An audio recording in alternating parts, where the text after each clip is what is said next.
Hemos estado viendo que Dios desea que todos los hombres le conozcan y por ello nos encarga a nosotros que oremos por ellos. Toda la humanidad está perdida. Romanos 3:23 nos dice claramente, por cuanto todos pecaron y están destituidos de la gloria de Dios. Ninguno merece la salvación. Ni el pobre por ser pobre, ni el rico por ser rico es más o menos candidato a beneficiarse de la gracia de Dios. Tito 2:11 nos dice, porque la gracia de Dios se ha manifestado para salvación a todos los hombres, donde todos los hombres es la humanidad en general, y no todos y cada uno de los hombres en particular.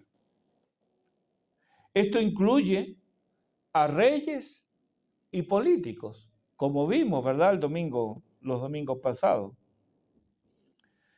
Pero también incluye a delincuentes y criminales. Y la unión de ambos también, políticos delincuentes. Dios quiere la salvación de ellos. Nadie queda fuera.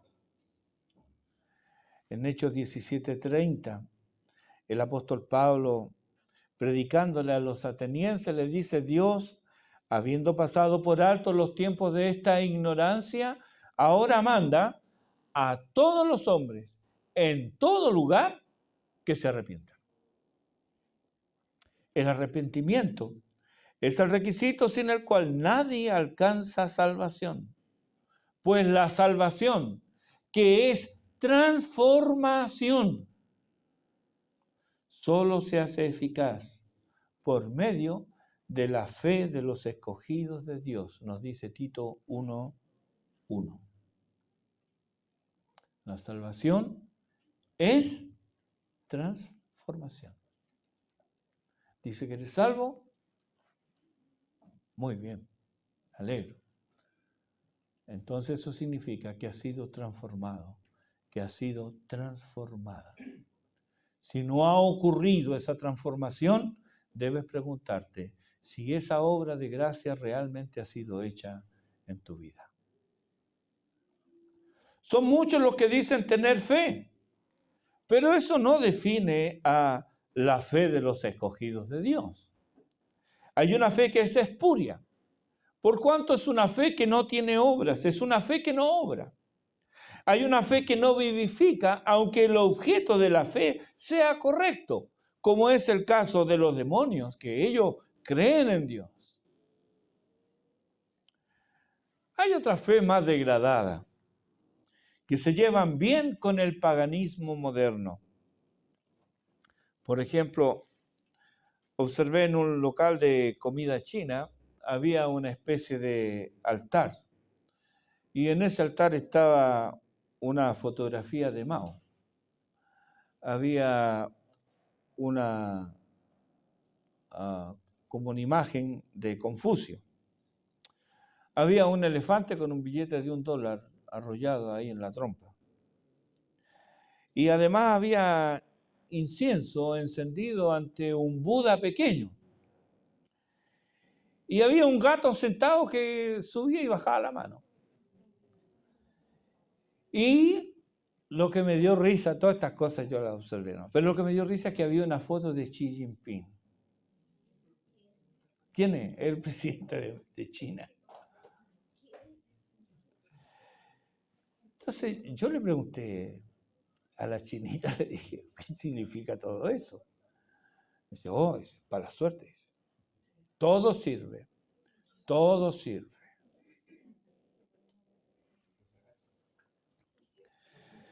Desde que nuestros primeros padres cayeron en el huerto, la idolatría se introdujo en la tierra de la mano de la insinuación satánica, seréis como Dios.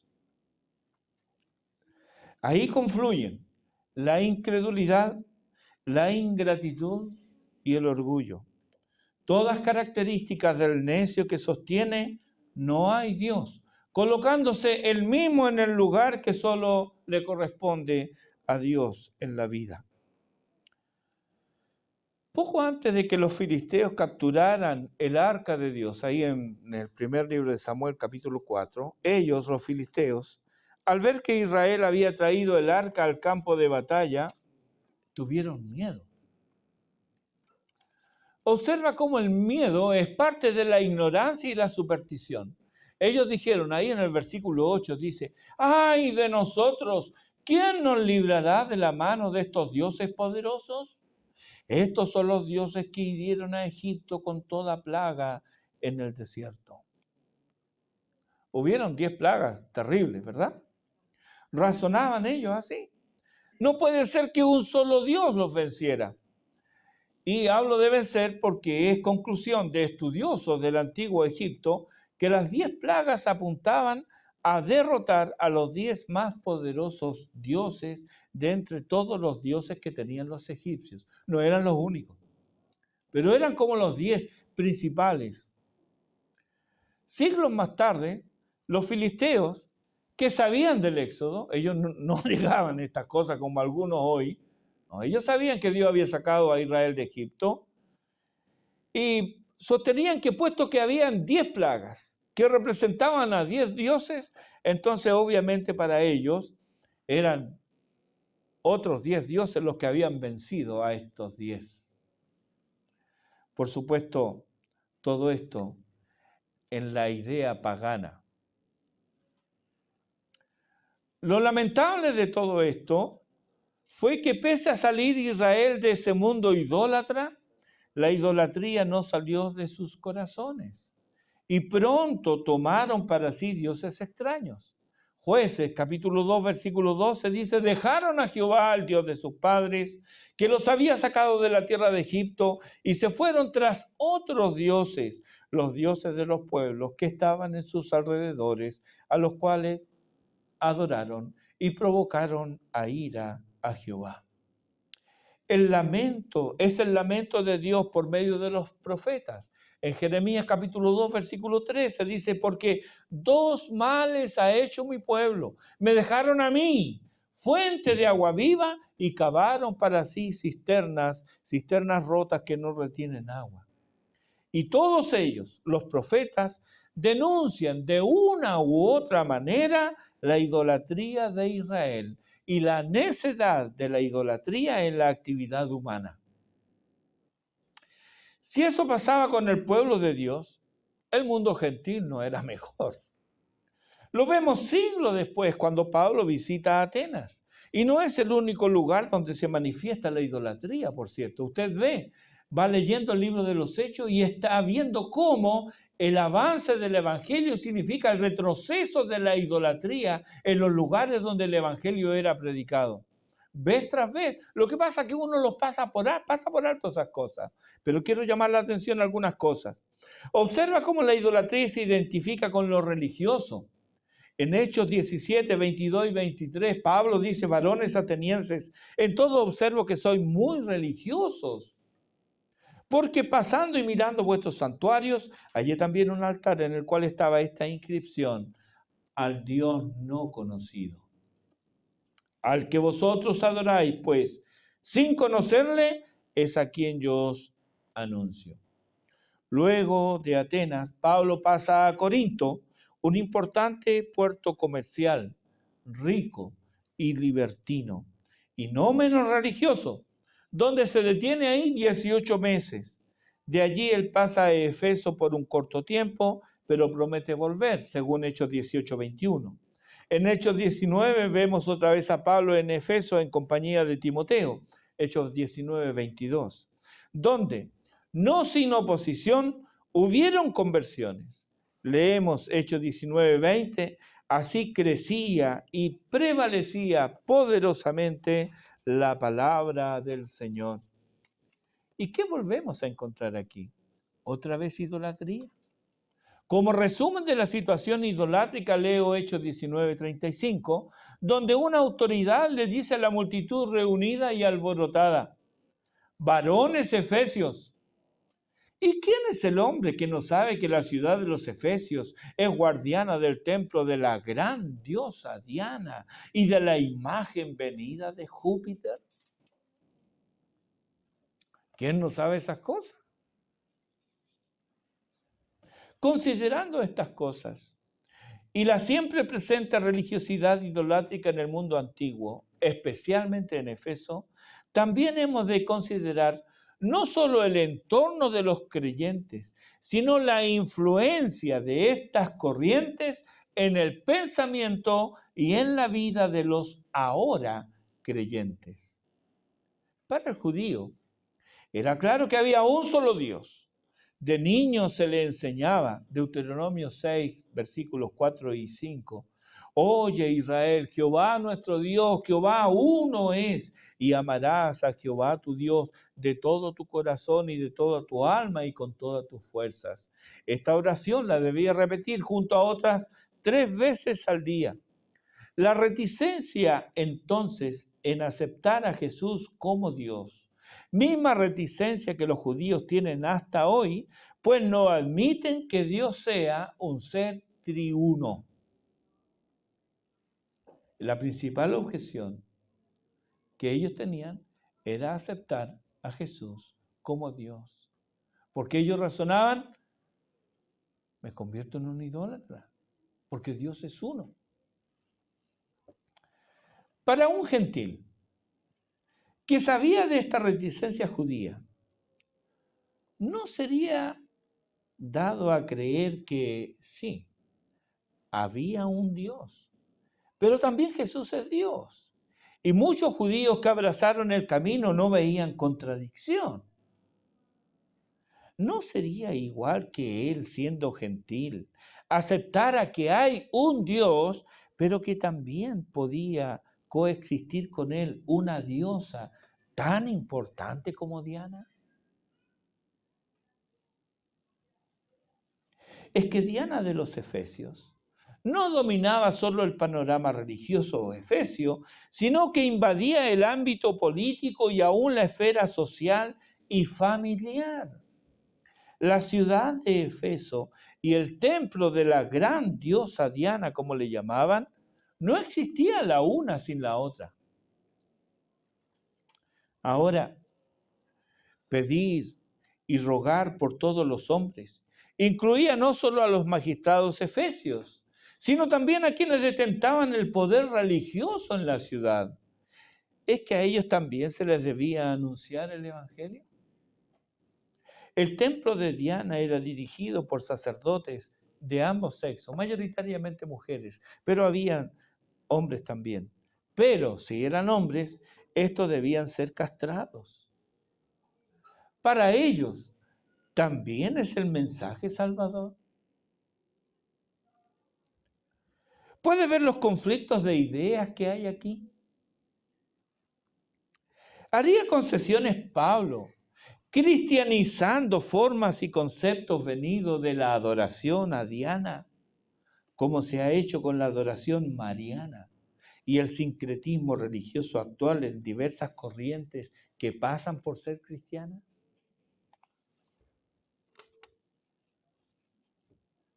¿Lo habría hecho Pablo? No. Dios quiere que todos los hombres sean salvos y lleguen al conocimiento de la verdad, pero para ello no rebajará ni cambiará la verdad. Sean judíos o gentiles, ateos o religiosos de todo tipo, la verdad es esta, versículo 5, porque hay un solo Dios. Sea que no lo conozcas o deliberadamente lo ignores, la cuestión central no cambia. Hay un solo Dios. Este es el Dios que hizo el mundo y todas las cosas que en él hay, dice Hechos 17:24. Este es el Dios que te hizo, Salmo 139:13. El Dios que te sustenta y te cuida, Salmo 3, versículo 5. El Dios que está contigo en la enfermedad, Salmo 41, 3. En el desánimo, Salmo 55, 22. Y en cada momento de la vida, Isaías 41, 10. Y es el mismo Dios ante el cual darás cuenta al fin de tu vida terrena, Eclesiastés 12, 11. Este Dios es inmutable, no muda ni cambia. Él no cambia de parecer. Malaquías 3:6, porque yo, Jehová, no cambio. Siendo esto así, hay un solo Dios y este Dios no cambia. ¿Será que lo que Dios condena en su palabra ahora, en estos tiempos modernos, Dios lo admite? ¿Será el mismo Dios? Algo aquí no cuadra, ¿verdad? Porque si Dios no cambia, lo que ayer Dios condenaba, lo condena hoy también. Hoy nos encontramos con creyentes de todo tipo que dicen creer en Dios verdadero, en el Dios verdadero, pero practican, no están de acuerdo o promueven actos que Dios condena. Recuerdo a una señora que me dijo en cierta oportunidad, justificando su conducta, por cierto, y me dijo, bueno, mi Dios no me condena. Mi Dios no me condena. Bueno, puede ser, le dije, tal vez, sí. Pero tiene que saber que ese Dios, al fin y al cabo, no es el Dios de la Biblia. Si lo que usted hace, usted me dice que Dios no la condena, entonces ese Dios es impotente para salvar. Ese no es el Dios revelado en las Escrituras, pues el Dios de las Escrituras condena lo que usted hace. Y no solamente eso, sino que Él condena toda forma de impiedad. ¿Crees en Dios? Hay uno solo. Y este Dios es santo y aborrece la maldad, la iniquidad y la impiedad. Timoteo debía afirmar esto en su congregación. Hay un solo Dios, no hay más. ¿Qué le estaba diciendo ahí? Miren, ese templo, ese tremendo templo, esa diosa, eso no es Dios. Hay un solo Dios. Y ellos podían preguntarse, bueno, pero ¿cómo y Éfeso? ¿Y el templo? ¿Y Diana? O sea, ¿qué vamos a hacer con eso? ¿Hemos de desechar todo este bagaje cultural? Son preguntas legítimas, pero se ha de responder con la verdad. Y la verdad es que hay un solo Dios y un solo mediador entre Dios y los hombres, Jesucristo hombre. Hay un solo camino de salvación, uno solo. No hay muchos caminos que conducen a Dios. Hay uno solo. Hechos 4:12 dice, y en ningún otro hay salvación, porque no hay otro nombre bajo el cielo dado a los hombres en que podamos ser salvos. Todo lo cultural, si va por un camino opuesto al Evangelio, debe rechazarse.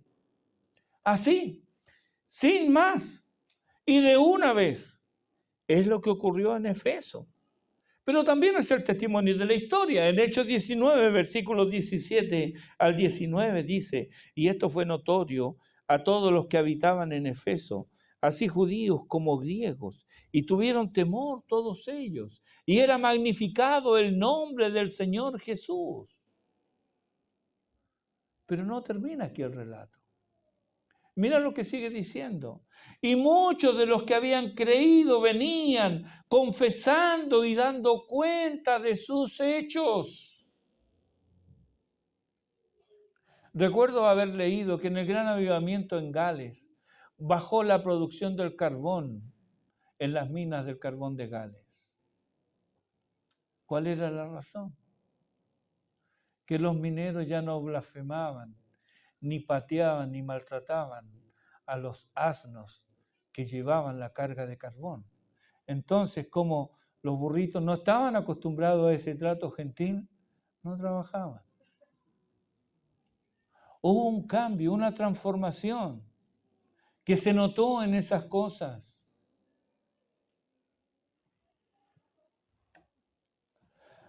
Sigue diciendo el texto, asimismo, muchos de los que habían practicado la magia trajeron los libros y los quemaron delante de todos, y hecha la cuenta de su precio, hallaron que era 50,000 piezas de plata. Los efesios convertidos no solo se arrepintieron, sino que también confesaron sus pecados y mostraron la autenticidad de su arrepentimiento, destruyendo los costosos libros que no eran otra cosa que conocimiento ocultista prohibido por Dios y del cual Él abomina. La suma que alcanzaba ese conocimiento inútil era cuantioso. Los libros, 50,000 piezas de plata.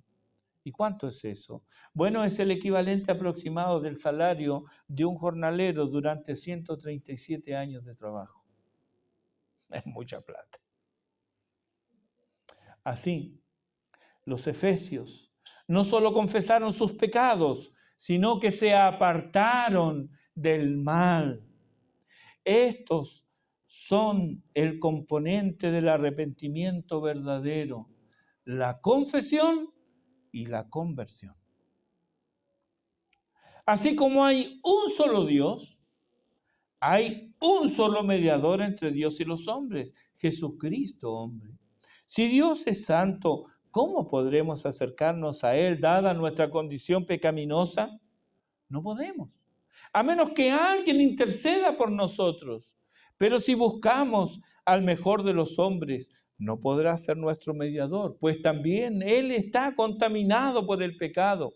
Dice el texto sagrado, todos pecaron.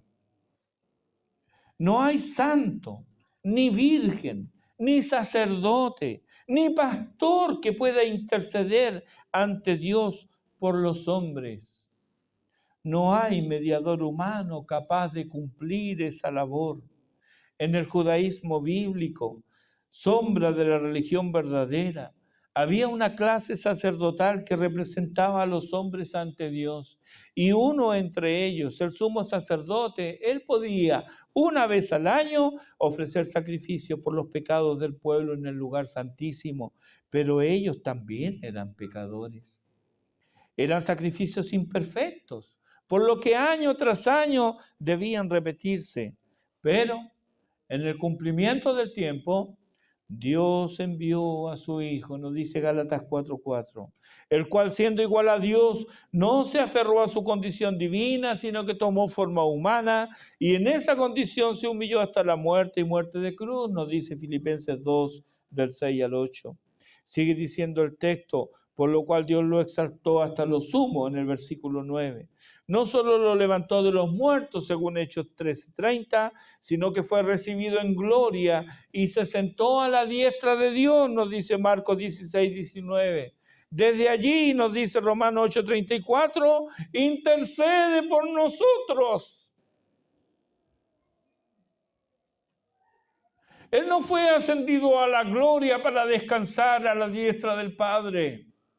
Él desde allá intercede por nosotros. Y vaya que necesito esa intercesión divina. Él intercede por nosotros. Este es el gran sumo sacerdote que traspasó los cielos. Jesús, el Hijo de Dios, nos dice Hebreos 4:14. Es semejante a nosotros, por lo que puede ser misericordioso y fiel sumo sacerdote en lo que a Dios se refiere, para expiar los pecados del pueblo, nos dice Hebreos 3:17. Él conoce la tentación y puede socorrer a los que son tentados, dice en el versículo 18. También es paciente con los ignorantes y extraviados, nos dice Hebreos 5:2. Y vive para siempre, dice Hebreos 7:25. Este mediador es especial y único. No hay otro como Él. Es santo, inocente, sin mancha, apartado de los pecadores y hecho más sublime que los cielos, dice Hebreos 7:26. Él intercede por ti y por mí siempre. ¿cómo podrías considerar otro mediador? Sería una locura y una necedad. Este mediador se llama Jesucristo. Y él dijo, yo soy el camino y la verdad y la vida. Nadie viene al Padre sino por mí. Juan 14:6. Y Pablo a Timoteo dice en el versículo 6, el cual se dio a sí mismo en rescate por todos, de lo cual se dio testimonio a su debido tiempo. Jesucristo vino para hacer la voluntad del Padre y Él se dio por nosotros para redimirnos de toda iniquidad. Tito 2:14. Él pagó con su vida el precio de nuestro rescate, tal como lo afirmó en Mateo 20:28. El Hijo del Hombre no vino para ser servido, sino para servir y para dar su vida en rescate por muchos. Otra vez aquí en el versículo 6 tenemos esta expresión por todos, que no significa por todos y cada uno, sino por todos sin distinción de raza, sexo o condición social.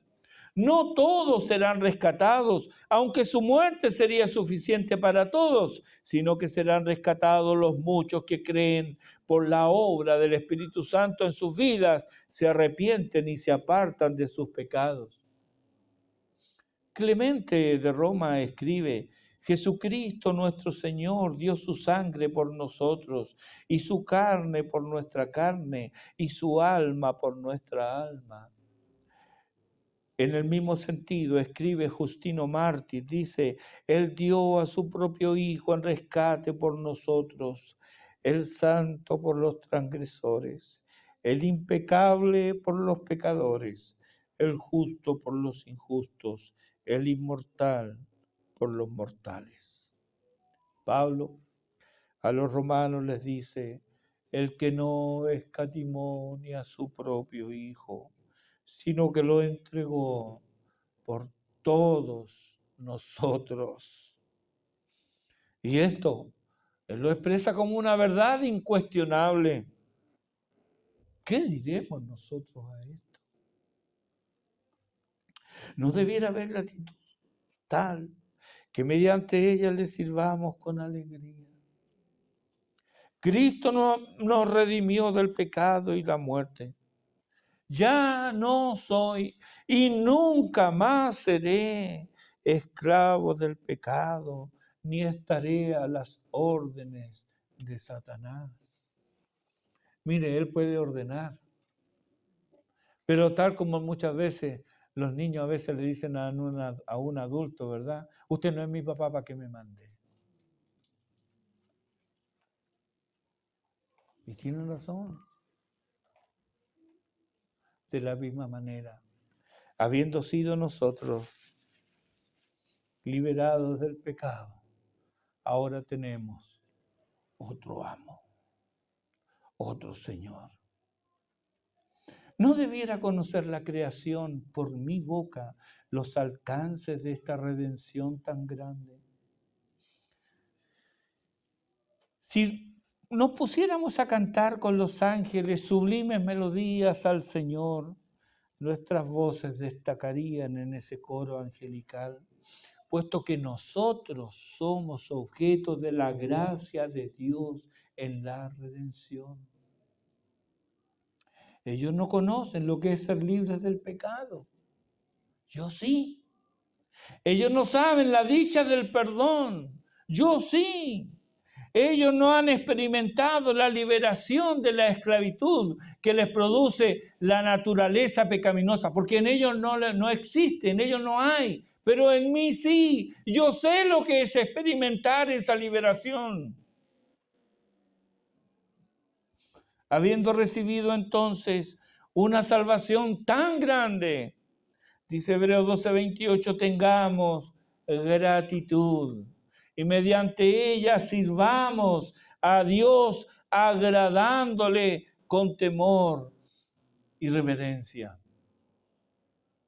Pablo no quedaba, como muchos de nosotros, él no quedaba satisfecho con saber los hechos de la salvación, ni siquiera con saberse bendecido por esa salvación, sino que se proyectaba mucho más allá en conformidad al llamamiento que había recibido. En el versículo 7 nos dice, para esto yo fui constituido predicador y apóstol, digo verdad en Cristo, no miento, y maestro de los gentiles en fe y verdad. La comisión que Pablo recibió estaba fundamentada en los versículos precedentes, los versículos 3 al 6 de 1 Timoteo 2. Dios quiere que los hombres sean salvos. Esto le agrada. Hay un solo Dios y un solo mediador entre Dios y los hombres. Esa es la premisa. Y a él se le dijo específicamente, en Hechos 22:15 está registrado que serás testigo suyo a todos los hombres de lo que has visto y oído. ¿Solo a él? No. Otros también supieron de este llamamiento que Dios le hizo a Pablo. Leemos en Hechos 9:15, se le dice a Ananías, porque instrumento escogido me es este para llevar mi nombre en presencia de los gentiles y de reyes y de los hijos de Israel. Él entonces debía proclamar el evangelio de Cristo y tanto lo asimiló que él llega a decir en Romanos 2:16 y en 2 Timoteo 2:8, él llega a decir conforme a mi evangelio. Tanto se posesionó en él el evangelio de Cristo que lo hizo suyo. Hechos 24, 14 y 15. Encontramos qué es lo que predicaba Pablo. 1 Corintios 15:3 dice lo que él predicaba, que Cristo murió por nuestros pecados. Hechos 24, 14, 15 dice, creyendo todas las cosas que en la ley y en los profetas están escritas, teniendo esperanza en Dios, de que ha de haber resurrección de los muertos, así de justos como de injustos. Hechos 24, 25 nos dice que él disertaba acerca de la justicia, del dominio propio y del juicio venidero. En Hechos 20:21 dice, testificando a judíos y a gentiles acerca del arrepentimiento para con Dios y de la fe en nuestro Señor Jesucristo. 1 Corintios 5:10 nos dice, todos nosotros compareceremos ante el tribunal de Cristo para que cada uno reciba según lo que haya hecho mientras estaba en el cuerpo, sea bueno o sea malo. Esto era lo que predicaba Pablo. Si Dios es uno y no cambia, lo que le agrada ayer, también le agrada hoy. En Oseas capítulo 6, versículo 6 dice, porque misericordia quiero y no sacrificio, y conocimiento de Dios más que holocaustos. Jesús repitió este mismo texto en 2 oportunidades en su ministerio, confrontando la hipocresía religiosa y el legalismo de los religiosos. Misericordia quiero y no sacrificio. Y de aprender qué significa. Dios quiere que seamos misericordiosos. Eso le agrada. Dios sigue aborreciendo la práctica religiosa que se olvida de desatar las ligaduras de impiedad, soltar las cargas de opresión, dejar libres a los quebrantados y romper todo yugo, según Isaías 58:6. ¿No te habla esto de la preeminencia e importancia que para Dios tiene el perdón que nosotros debemos otorgar? El Salvador es uno solo. Y Él no actúa jamás en contra del Padre, ni en contra de su palabra. No importa cuánto creas amar a Dios, si no obedeces a su Hijo, no le amas en absoluto. El Salvador no se acomoda a los tiempos. Él es eterno y su palabra permanece para siempre. Los hombres cambian. ¿Y cómo cambian? Y llaman hoy bueno a lo que antes llamaban malo, y llaman malo a lo que siempre fue y es bueno. Pero hay un ay para ellos. Isaías 5:20 lo registra.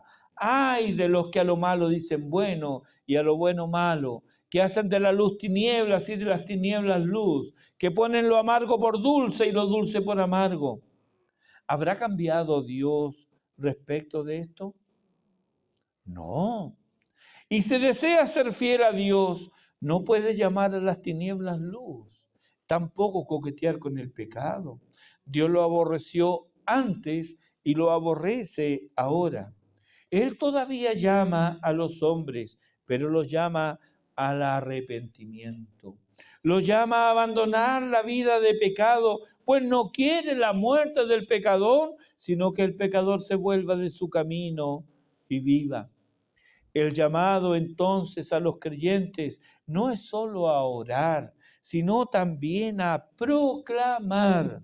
Pablo lo hizo en los lugares donde Dios le llevó, llegando a proclamar el Evangelio hasta en la misma guardia imperial. Timoteo debía, 2 Timoteo 4:5, ser sobrio en todo, soportar las aflicciones, hacer labor evangelística y cumplir su ministerio. ¿Y los efesios? Ellos debían ser imitadores de Dios como hijos amados. Debían andar en amor, como Cristo nos amó y se entregó por nosotros, ofrenda y sacrificio a Dios en olor fragante. Tú y yo somos llamados a orar por todos los hombres y a proclamar las virtudes de Cristo. Y lo específico de tu llamado está entre el llamado de Pablo, la responsabilidad de Timoteo o el deber de los efesios. O proclamas el Evangelio a todos, siendo sobrio, cumpliendo tu ministerio, haciendo obra de evangelista, soportando las aflicciones, o, como dijimos, andar en amor. Esa es la naturaleza de nuestro llamado. No podemos ir más lejos que esto, pero no nos podemos quedar cortos de esto. ¿Dónde comenzamos?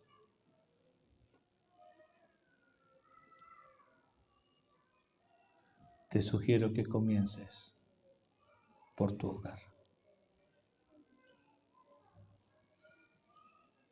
Ahí hay un campo de misión para ejercitarse en proclamar las virtudes de aquel que nos llamó de las tinieblas a su luz admirable. Dios tenga misericordia de nosotros y nos bendiga. Haga resplandecer su rostro sobre nosotros, para que sea conocida en nuestra tierra, en nuestra nación, que sea conocido su camino, y en todas las naciones, que la salvación es del Señor. A Él sea la gloria. Oremos.